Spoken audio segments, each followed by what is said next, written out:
The Silent Revolution: How India's Regional Cricket Academies Are Building Tomorrow's Stars Outside Mumbai. This result is already changing real workflows. Watch how execution details, not headline claims, decide who wins from here. We will map trigger, incentive shift, and downstream impact before the close. Nothing unusual about mentorship, right?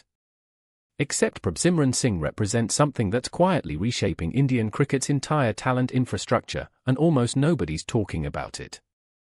5 years ago, 18% of India's international cricket debuts came from regional academies outside Mumbai and Bangalore. Today, that number is 42%. That's not a gradual shift, that's a tectonic recalibration. And it happened in the time it took one global pandemic to force state cricket associations to build remote coaching infrastructure. Let me walk you through what actually changed.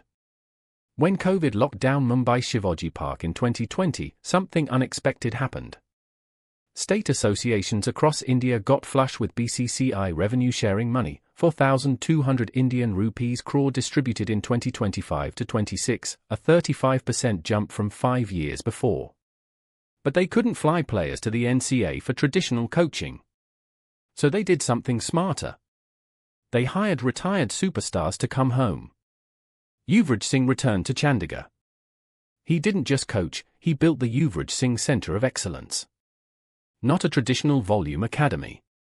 Something different. He called it situation-specific training.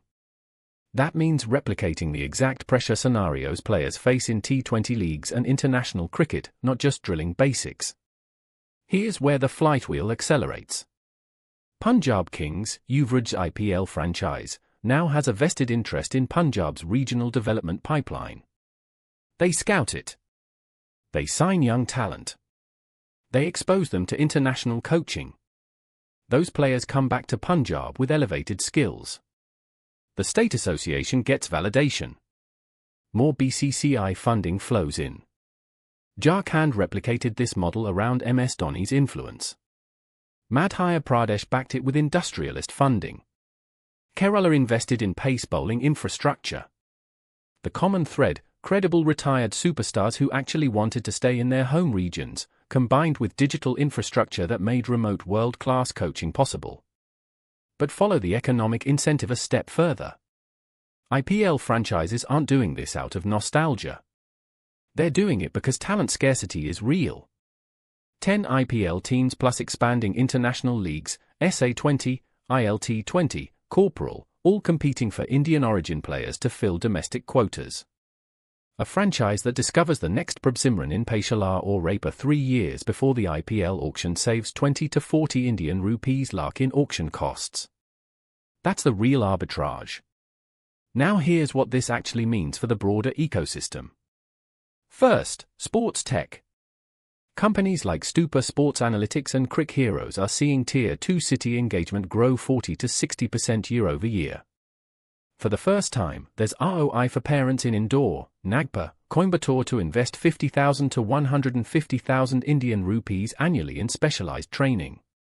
That unlocks vernacular sports tech apps, AI coaching platforms built for regional languages, nutrition and sports science clinics in emerging cricket towns.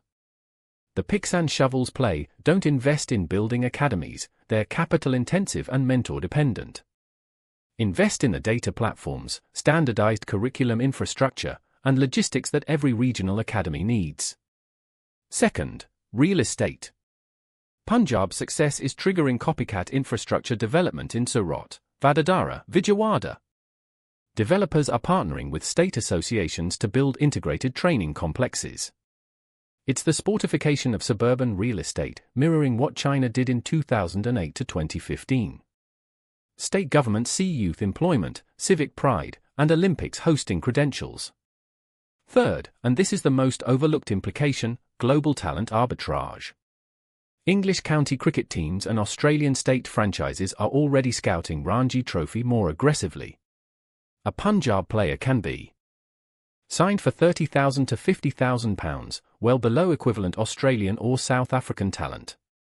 A new regional India to overseas leagues to IPL pathway is forming that completely bypasses the traditional Mumbai-Bangalore finishing school.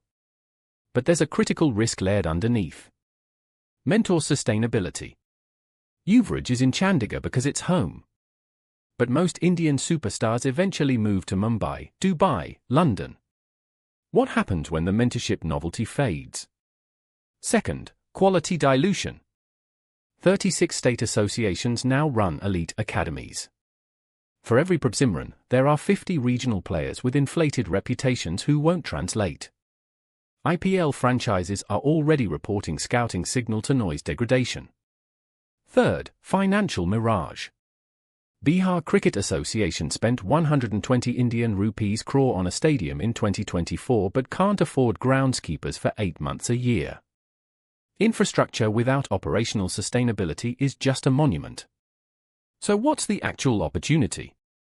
The nexus of regional talent plus digital coaching infrastructure plus franchise economics is creating India's first truly scalable sports talent pipeline outside cricket's traditional power centers. The actionable play isn't academies. It's the infrastructure that serves them. Data platforms that help scouts identify Tier 2 talent, think Moneyball for Indian cricket. Vernacular sports content, because Punjabi, Telugu, Marathi cricket coaching is massively underserved. Nutrition and sports science clinics in emerging cricket towns, because biomechanics assessment currently requires travel to metros. Prabhsimran's public credit to Yuvraj and Ponting isn't just a nice story. It's a signal that Indian cricket's center of gravity has fundamentally shifted from Mumbai's club system to a distributed network of regional academies backed by BCCI money, IPL scouting incentives, and retired superstars choosing to invest locally. The template extends far beyond sport. This is how you decentralize talent development in any domain: classical music, AI engineering, any field where geography traditionally concentrated excellence. When you align localized mentorship, digital infrastructure, and financial incentives across the entire value chain, you can challenge even the most entrenched monopolies on excellence. The real question: will other Indian sectors learn this blueprint before the next decade concentrates talent in the same 3 cities again? Prabhsimran Singh just credited Yuvraj Singh and Ricky Ponting for his rise to Test cricket. But here's what that actually signals: Indian cricket's talent pipeline is decentralizing fast. Regional academies now produce 42% of India's new international players, up from 18% in 2020. This happened because COVID forced state associations to hire retired superstars as mentors and build digital coaching infrastructure.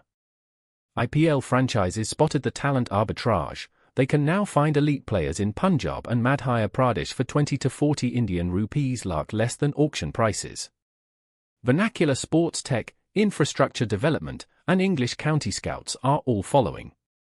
The blueprint is clear: when you combine local mentorship, digital infrastructure, and franchise incentives, you can break geographic monopolies on excellence.